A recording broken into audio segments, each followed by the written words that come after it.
Welcome back. Now let us discuss about theories on evolution. Theories on evolution. Theories on evolution. The first theory is Lamarckism. Lamarckism. The theory of Lamarck. The theory of Lamarck is called as inheritance of acquired characters. Inheritance of acquired characters. Inheritance of acquired characters. Inheritance of acquired characters.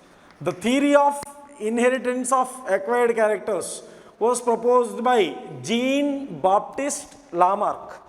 Jean-Baptiste Lamarck proposed this theory. The theory explains inheritance of acquired characters. What is the meaning of acquired characters?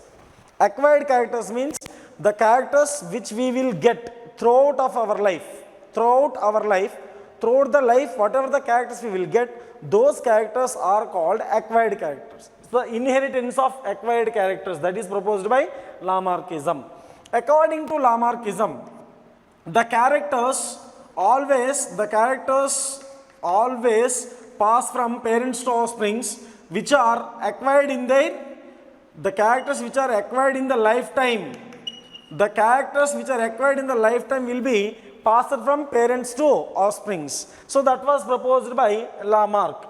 And according to this, some of the examples they have given Lamarck example. The first example is that is giraffe. Giraffe example, the giraffe are the small neck giraffes. More giraffes are initially the giraffes were having small neck, but whenever they are eating the leaves are over the time, what happened? The leaves becomes inadequate. The leaves become inadequate. So that to take the more leaves, the giraffes was stitched their neck. When they were stitching their neck, what happened? Finally, the neck was over due generations. What happened? The giraffe neck was enlarged. So that was called examples for that. This is an example for theory of use. This is an example for theory of use. The present day giraffes were produced from earlier giraffes. So the earlier giraffes were having smaller necks. These smaller neck giraffes were used to take the leaves on the plants. Over the course of time, what happened? All the leaves were exhausted. So when the leaves are exhausted, then what happened? They used to stretch their neck to take the upper leaves. So that due to the course of time, due to the course of generations, what happened? Because of every time stretching the neck, the neck of giraffe was increased. The neck of giraffe was stretched, so that present day the giraffes were having long necks. So that is one example for theory of inheritance of acquired characters. And the second example is the ancestors of snakes, the ancestors of reptiles. The ancestors of reptiles were having limbs. The ancestors of reptiles were having limbs. So these limbs, they used to not use these limbs. Means they used to creep without using the limbs. They used to creep on the land. So when they are using to creep on the land, what happened? That in the next generation, the snakes were not having limbs. In the next generation, the ancestors of present day snakes were having limbs. But even though they are having limbs, despite of presence of limbs, they are not used those limbs, so that they used to creep on the land, so that in the next generations, over the due of generations, what happened? These snakes do not have limbs. So this is what we can say is disuse theory. Disuse. So that totally these two examples, what we can say, example based on these two examples, he has proposed that use and disuse theory. Use and disuse theory. So based on this use and disuse theory, what we can say, one organism or one generation of organism, whatever the organs are used in one generation, those organs only will be transferred to the next generation.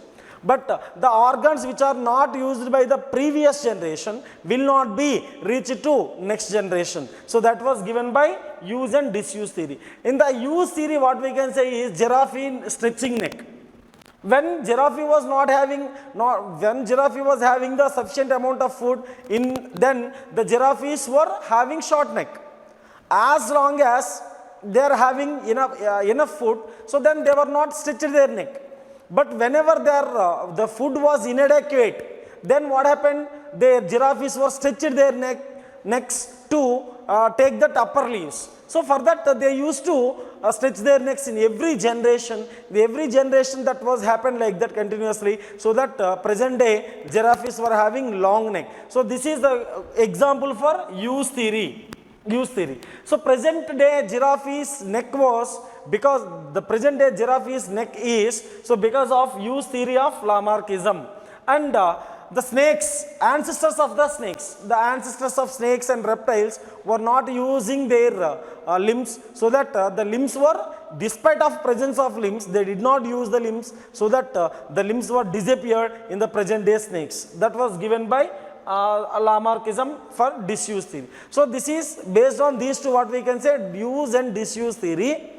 According to use and disuse theory, the characters or the organs which we are using or which are used by the animals in one generation will be transferred to the next generation. The characters which are not used by the organisms will not be transferred to the next generation. That is given by use and disuse theory. Another example for Lamarckism we can take, that is Neo-Lamarckism. In the Neo-Lamarckism, the followers of Lamarck was proposed. Proteus angvinus. Another beautiful example for this, Proteus angvinus. Proteus angvinus is a salamander. It is a salamander. Proteus angvinus is a salamander. So this salamander, when it was present inside the caves, the skin of the salamander was not having any pigments. There will be no pigments. But whenever this salamander was present inside the cave, this was a cave dwelling animal. This is a cave dwelling animal. The cave dwelling animal, Proteus angvinus. The Proteus angvinus, whenever it is present inside the caves, and the skin of this salamander doesn't have any pigments, and the skin was whitish color, means it is just having no colors. But whenever the Proteus angvinus exposed to sunlight, whenever it is exposed to sunlight, then the pigments are present. The presence of pigments will be presence of pigments. Here no pigments whenever it is having inside the caves. But whenever it comes outside from the caves, within few days only, or within the few generations only, they get pigments. So presence of pigments whenever coming into the sunlight. So because when they come into the sunlight, to protect the skin, the pigments are required. But whenever, so this is what we can say is use. And whenever they are present inside the caves there will be completely dark, so that pigments are not required. So that the skin of salamander doesn't have pigments when it is present inside the caves. But when it comes inside, within few days only, they will get pigments. So this is what we can say is use and disuse theory of Lamarckism. But Lamarckism proposed, the demerit for Lamarckism is all the mutations which are observed and in one generation will not be transferred to the next generation. That is the demerit for Lamarckism. All the mutations, he said that all the mutations will be transferred for the next generations. All the mutations which are observed in one organism will not be transferred to the next generation. That is the drawback to Lamarckism. And the Lamarckism was disproved by another theory, that is, Lamarckism was disproved by another theory. That theory name is, August Weismann proposed the germplasm theory. The second theory, germplasm theory. August Weismann proposed germplasm theory. So germplasm theory is against to Lamarckism. Germplasm theory is against to Lamarckism. According to germplasm theory, it was first, let us see, it was produced by August Weismann. So according to germplasm theory, there was two types of things are there in the body. Means he divided the body into two types, somatoplasm and germplasm. He divided the body of an organism into two things. First one is somatoplasm, second one is germplasm. First one is somatoplasm, second one is germplasm. What is somatoplasm? All the vegetative parts of an organism, all the vegetative parts of an organism are called as, are come under germplasm. All the vegetative parts of the plant are an organism.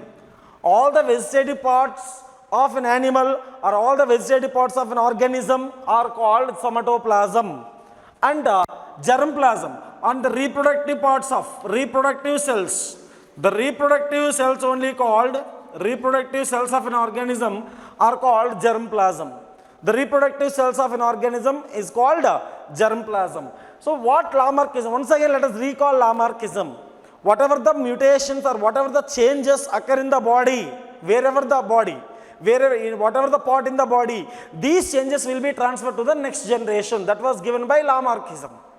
But August Weismann disproved, August Weismann proposed germplasm theory. August Weismann proposed germplasm theory. With his theory, he was concluded that Lamarckism or inheritance of acquired characters is disproved by this August Weismann. So according to August Weismann, the body consists of two things. One is somatoplasm, another one is germplasm. Somatoplasm is nothing but vegetative parts of the plant. Somatoplasm is nothing but vegetative parts of the plant. And germplasm is nothing but reproductive cells of the plant or an organism. Vegetative parts of an organism and reproductive parts of an organism. So now let us see somatoplasm and germplasm. If any mutations occur in somatoplasm, any mutation is occurring in somatoplasm, that will not be transferred to the next generation. Because this point only, once again let us understand very clearly, any part, any mutation or any change that occurs in the somatoplasm, that change will not be transferred to the next generation. Any change that occurs in somatoplasm. Somatoplasm is what? Vegetative part of the body. Somatoplasm is vegetative part of the body, except reproductive cells. For example, in the human beings, let us take except egg cells and sperm cells, remaining all the body parts come under vegetative parts only, or somatoplasm. If any change or any mutation occurs in this germplasm or somatoplasm, any mutation occurs in this somatoplasm, that will not be transferred to the next generation. For example, let us take one person is lost his thumb in an accident. One person lost his thumb in an accident. But after his marriage, he will just normally get a baby. But the baby will have the thumb or not? Definitely, the baby will have thumb, because he lost his thumb in an accident. But that character will not reflect in the germplasm. That character will not be reflected in the germplasm. When a person lost his thumb in an accident, but he will get a normal child, the child will have both thumbs normally.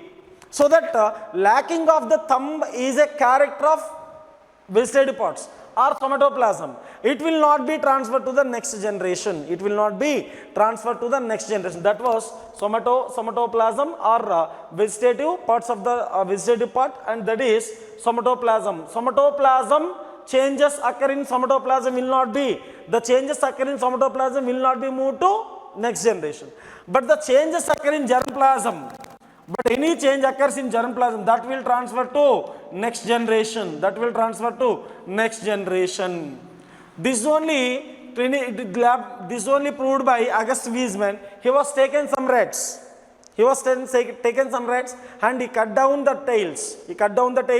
And that tailless rats he used to reproduce, and finally he produced a new generation of rat. But the new generation of rat was producing tails. So here lacking of tail is not a character present in germplasm. It is not a character present in germplasm. It is a character of somatoplasm only. It is a character of somatoplasm. Lacking of tail is a vegetative character. That vegetative character will not be transferred to next generation. And this is germplasm. So the germplasm collection. So now let us see germplasm. Any changes that happen in the germplasm will be transferred to the next generation. So in this way, the characters of lacking of tail is vegetative character. That vegetative change will not be transferred into the next generation. The change in the vegetative, as this is the somatoplasm will go to the next generation. But changes in the somatoplasm or vegetative cells characters will not be transferred to the next generation. That was given by August Weismann. And the changes in germplasm will be transferred to the next generation. And when he cut the rats and tailless rats, he is reproduced for 20 generations. In every generation, the rats were produced with tails. In every generation, the rats were produced with tails. So this is a proof for what we can say. The characters of vegetative characters are the changes in the somatoplasm will not be transferred to the next generation. For example, let us take one more example, that all the Indian women were wearing ear ornaments. All the Indian women wearing ear ornaments. But no Indian woman will be produced with the holes in the earlobe. But since from many generations, the holes will be common for each and every female in India. Not only in India, mostly in India, right? So each and every female, they will have a hole in earlobe. But no new female will produce with having earlobe holes. So this is what we can say is, this is a beautiful example to understand that the characters of the somatoplasm, the changes of somatoplasm or the mutations in somatoplasm will not be transferred to the next generation. If any change or any mutation occurs in germplasm, it will be transferred to next generation. Next theory is Darwin theory of natural selection. Darwin theory of natural selection. Darwin, at his age of 22 years age, he was traveled on world tour, that voyage ship called HMS Beagle. At that time, he was observed many generations, many animals and plants, mostly biodiversity was observed, and he concluded some concepts. That first one is overproduction. Every organism is strong enough. To produce or to improve their progeny. So over the generations, they increase their, every organism try to increase their population. So that is overproduction. Next, struggle for existence. Next one is struggle for existence. When the population size is increased, there will be a scarcity of food, the scarcity of space, and the scarcity for mating, and the scarcity for shelter. All these problems will arise. So when these problems are arise, then there will be a competition among the organisms. This competition only what he said, struggle for existence. And next one is adaptations and variations. After this intraspecific competition, what happened? The organisms try to adopt some new characters. And that the organisms try to change themselves according to the organisms. They only will survive. So this is only what we can say, survival. Final one is survival of the fittest.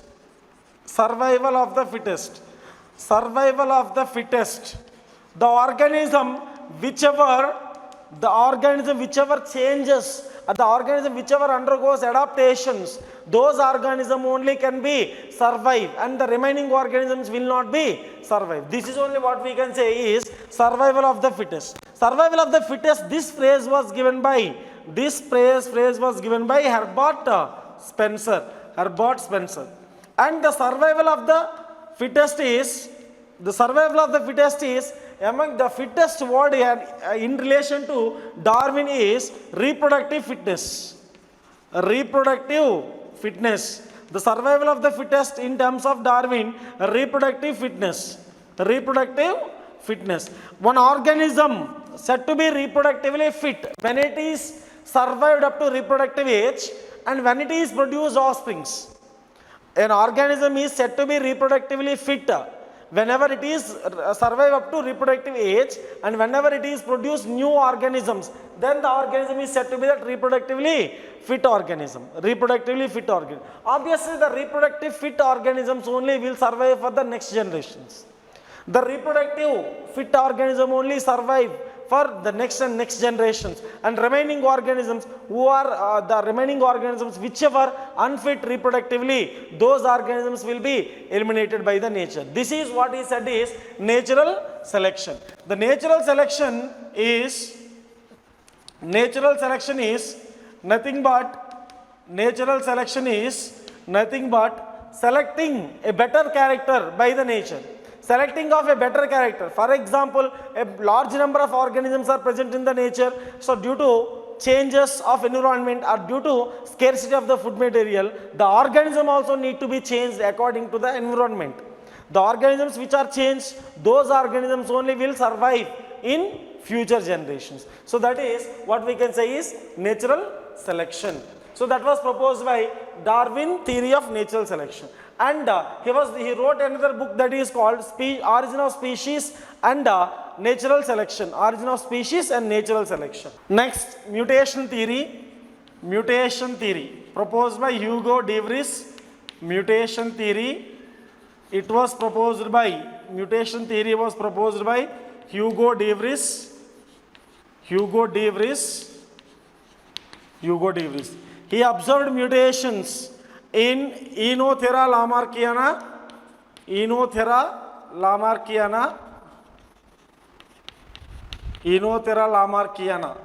So he has observed that mutations in Enothera lamarckiana, Hugo de Vries observed mutations in Enothera lamarckiana. According to his, that sports of nature, according to Hugo de Vries, the mutations are nothing but sports of nature. The mutations are nothing but sports of nature. One organism undergo some changes. So in the changes, next generation, new organism will be formed.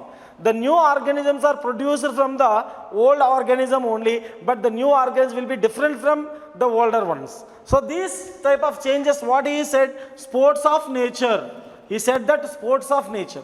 The Hugo de Vries proposed that, or Hugo de Vries demonstrated the mutations as sports of the nature. And in terms of Hugo de Vries, or according to him, the mutations are random in nature. The mutations are random in nature. It is not cumulative. So he related to Hugo de Vries, according to Hugo de Vries, the mutations are random in nature. And sometimes one organism to another organism, how the changes are happened. Single step of large mutations. Single step of large mutation called single step of large mutations. Single step of large mutation is called saltations. So these variations is said saltatory variations. The variations from one organism to another organism is said is saltatory variations. What are saltatory variations? The variations which are observed in one organism immediately due to saltation is what? A single step of large mutations. A single step of large mutations is called saltatory variations. So according to Hugo de Vries, according to him, from one organism to another organism is produced not by cumulative way or not by gradually. Suddenly a large number of changes are occurring in one organism, so that immediately when the next generation, because of all these large number of mutation, one organism is converted into another organism, he said. But that is exactly opposite to Darwin's theory of natural selection. According to Darwin theory of natural selection, it is not random. Mutations are not random. Mutations are gradual process. Gradually mutations occur. Cumulative mutations. Cumulative means one generation some changes, another generation some changes, another generation some changes will come. All these changes together, finally one organism will be different from another organism. So that is cumulative effect. According to Darwin, the mutation or change of an organism is a cumulative effect. But according to Hugo de Vries, it is saltatory effect. So that immediately one organism is changed into another organism.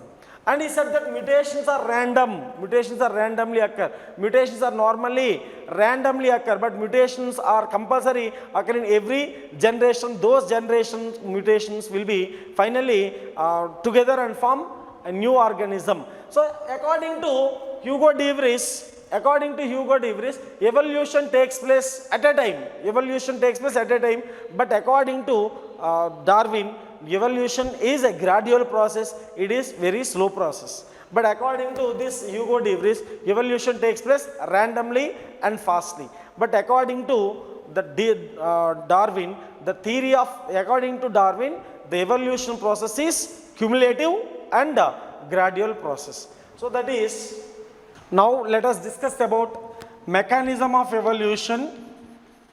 Mechanism of evolution. The evolution is influenced by several things. The first one is genetic variations. Genetic variations. Genetic variations occur due to mutations,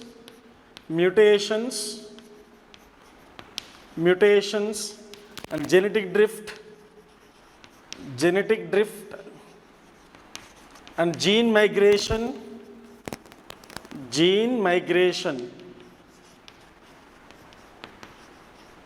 genetic variations.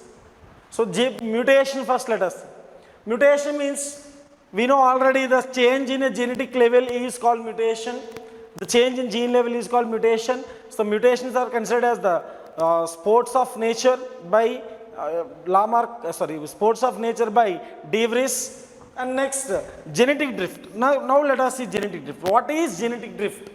Genetic drift is nothing but the chance of elimination of certain genes from the population. The chance of elimination of certain genes from the population is called genetic drift. Genetic drift can be explained by two things. That is, first one is bottleneck effect, and second one is founder's effect.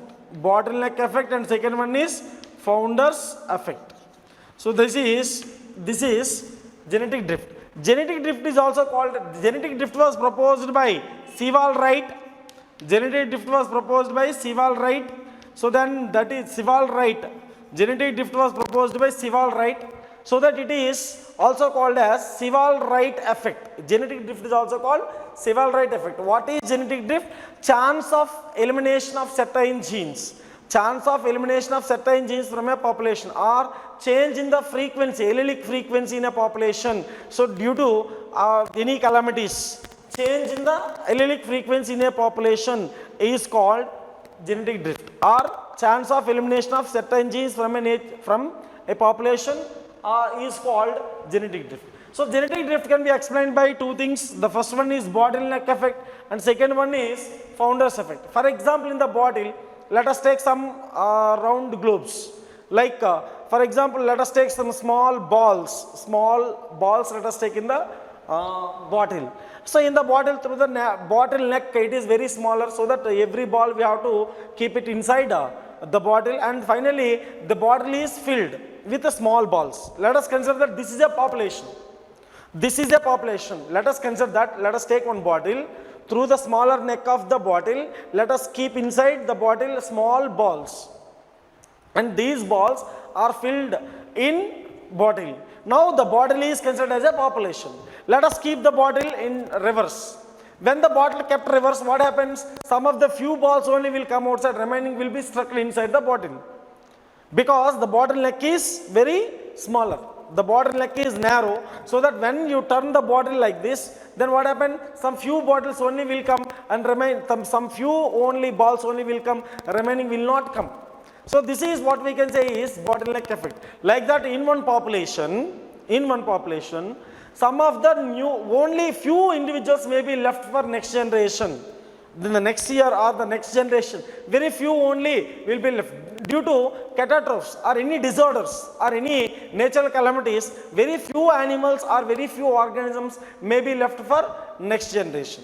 So in the next generation, very few organisms will be left. This will, what will happen? This leads to squeezing of gene pool in a population. This leads to squeezing of gene pool in a population. So this squeezing of gene pool in a population, this process is called bottleneck effect. What is bottleneck effect? Once again, let us see. In one population, in the next generation or in the next year, what happens? Some of very few organisms may be left due to natural. For example, one population is there in one area, a natural calamities happen. For example, in a forest, some of the animals were there, the forest was burnt. Completely the forest was burnt. What happens at that time? Some very few animals will be escaped from that fire accident, and remaining all the animals are got accident in that met with the fire accident, and all they are died, and very few were left. So these very few left are called progenitors for the next generation. In a population, because of fire accident, some maximum amount of animals are died and very few animals are left. These few animals are, they only progenitors for the next generation. So these small number of animals are called progenitors for the next generation. These progenitors may increase the population in the next generation, or again may decrease in the population. Because very few animals are there, if these animals are, nothing is happened, no problem is happened, so that these animals will reproduce and they will increase the population. If again any problem is happened, what will happen? These progenitors number also will be decreased, so the population size will be decreased. Either if the population size is increased by reproduction, so the population size may be increased or may be decreased. So this type of fluctuations squeeze the gene pool in a population. This effect is called bottleneck effect. The bottleneck effect, afterwards founder's effect. Let us see now founder's effect. The founder's effect. For example, a group of individuals from a population went to a new geographical area. A group of individuals from a population invaded into a new geographical area. So which was bare area, nobody was there previously. So no, it was unoccupied area. For example, a few individuals from a population are invaded to a new area. In that unoccupied area, these animals are, or these organisms are act as founders. These organisms are act as founders. These founders are produced the next generation. So the next generation or descendants, the next generation or descendants. The descendants of the founders will be look like founders, not the source of population. Not the source of population. For example, one population, source of population is there. From this source of population, some few individuals came outside and they went to new geographical area.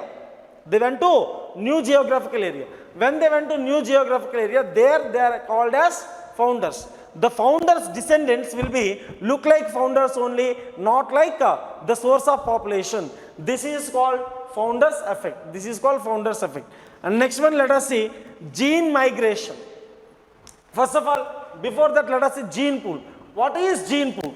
Gene pool is nothing but the total number of genes in a population. The total number of genes in a population in a given period of time or a given area is called the collection of all the genes. The collection of all the genes or the sum total of all the genes.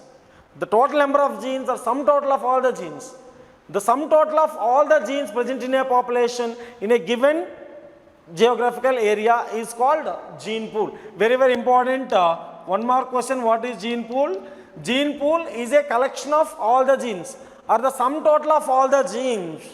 The sum total of all the genes in a population, sum total of all the genes in a population in a given period of time or in a given geographical area is called gene pool. The sum total of all the genes in a population in a given geographical area is called gene pool. Gene migration, now let us. Gene migration, when one organism comes from one, for example, some of the organisms or some of the individuals are invaded to a new geographical area. There also population is there, here also population is there. For example, these are the two population areas. This is one geographical area and this is one geographical area. Here some population is there and here also some population is there. Then what happens, from here to here some populations are invaded. These populations are migrated from here to here. When this population is migrated from here to here, when some individuals are migrated here, then what will happen? These individuals reproduce with the local population. These individuals reproduce with the local population. When the local population, these individuals are reproduced with local population, so the genes from this gene pool will be transferred to this gene pool.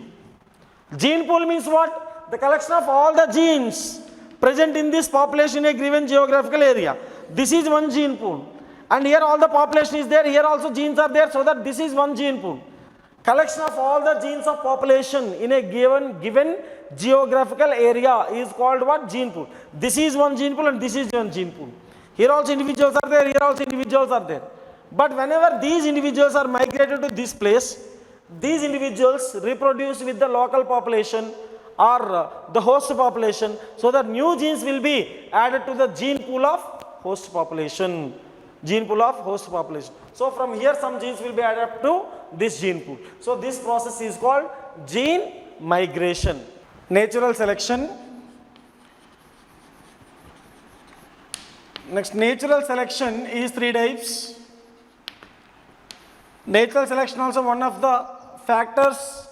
Natural selection also one of the factors for evolution. And natural selection is nothing but struggle for existence.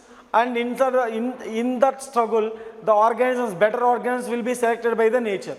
The better organisms, the organs which are showing modifications and the organisms which are showing recombinations, the organisms which are showing new characters only will be selected by nature. This selection is three types. First one is, natural selection is two types. First one is stabilizing natural selection. And second one is directional natural selection. Directional. And third one is disruptive. Directional and disruptive natural selection. So that is, there are three types of natural selections. The first one is, the graph are given like this. This is, the mean character only will be selected by the nature. That is stabilizing. And directionally is given like this. Directionally is given like this. This is either this side or this side from the mean character. And this is disruptive. Disruptive is given like this. Apart from the mean character, both will be survive. So that is, this is stabilizing, and this graph is for stabilizing, and this graph is for directional, and this graph is for disruptive. Now first let us see stabilizing means what. So this is mean character. So in this case, the mean character only selected by the nature. In this case, the mean character only selected by the nature. Intermediate character, the mean character only selected by the nature. In stabilizing natural selection, the nature is selecting mean character, but both extreme characters will not be selected by the nature. Both extreme characters, low extreme and high extreme character, extremely low character and extremely high character will not be selected by the nature, and they will be eliminated by the nature. That is stabilizing natural selection. And second one is directional natural selection. In this directional natural selection, anyone either this side or extremely low or extremely high, or any one of these two will be selected by the nature. That is second one, directional natural selection. In the directional natural selection, which character will be selected?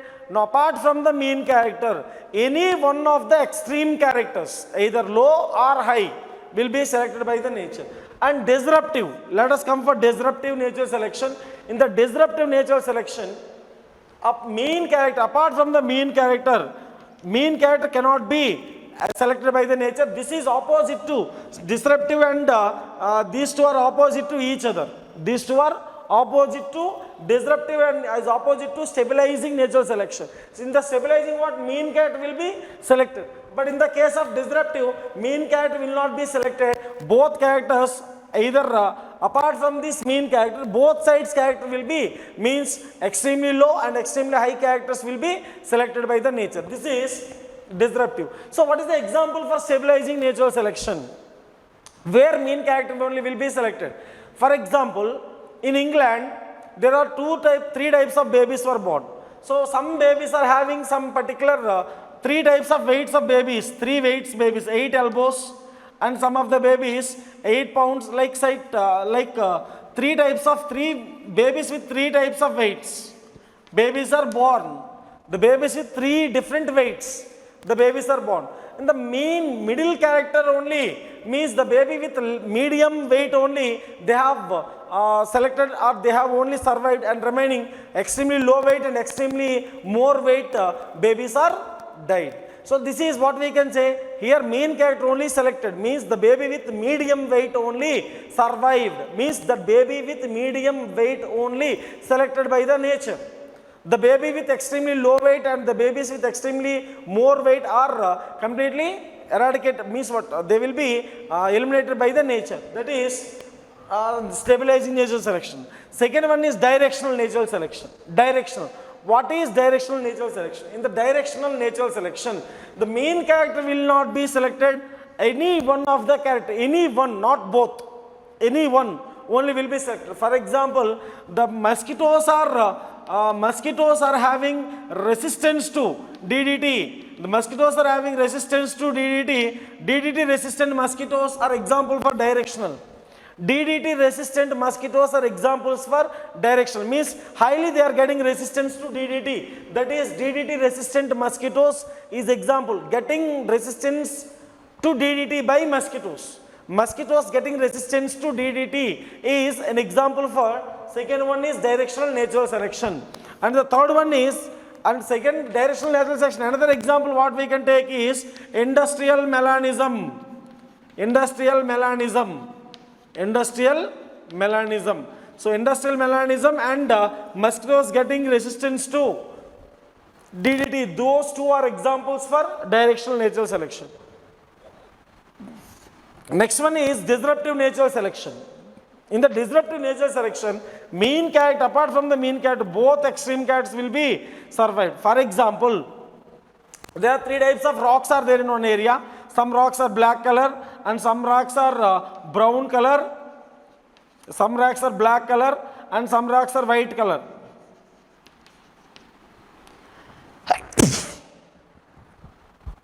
Some rocks are black color and some rocks are brown color and some rocks are white color. And the white color, and they here two types of these are all rocks. These are all rocks. There are two types of rabbits we have left in the place. One of the rabbit is black colors. One of the rabbits is black color and another one of the rabbit is white color.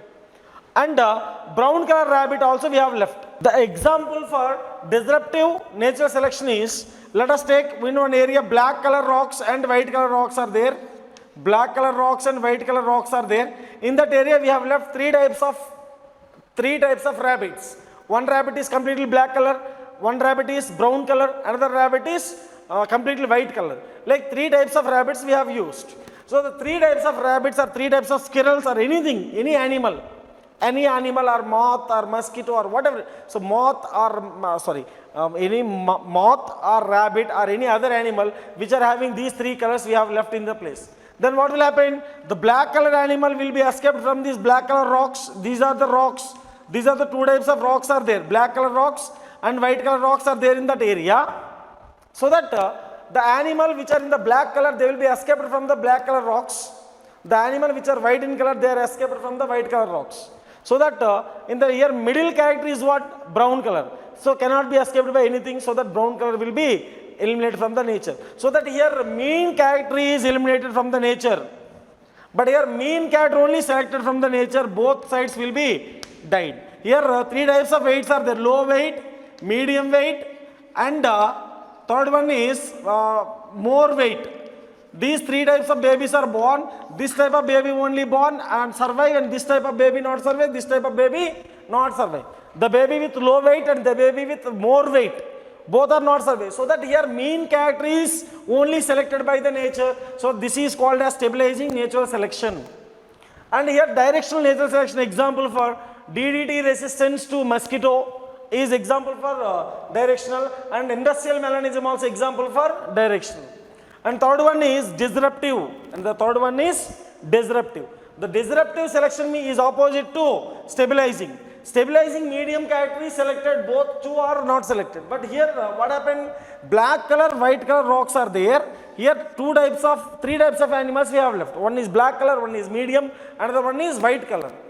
So that medium color animal is not escaped from anywhere in these two rocks, so that they were died in this place. So that here medium character is not selected, but here medium character is selected. So that is the difference between stabilizing natural selection and disruptive natural selection.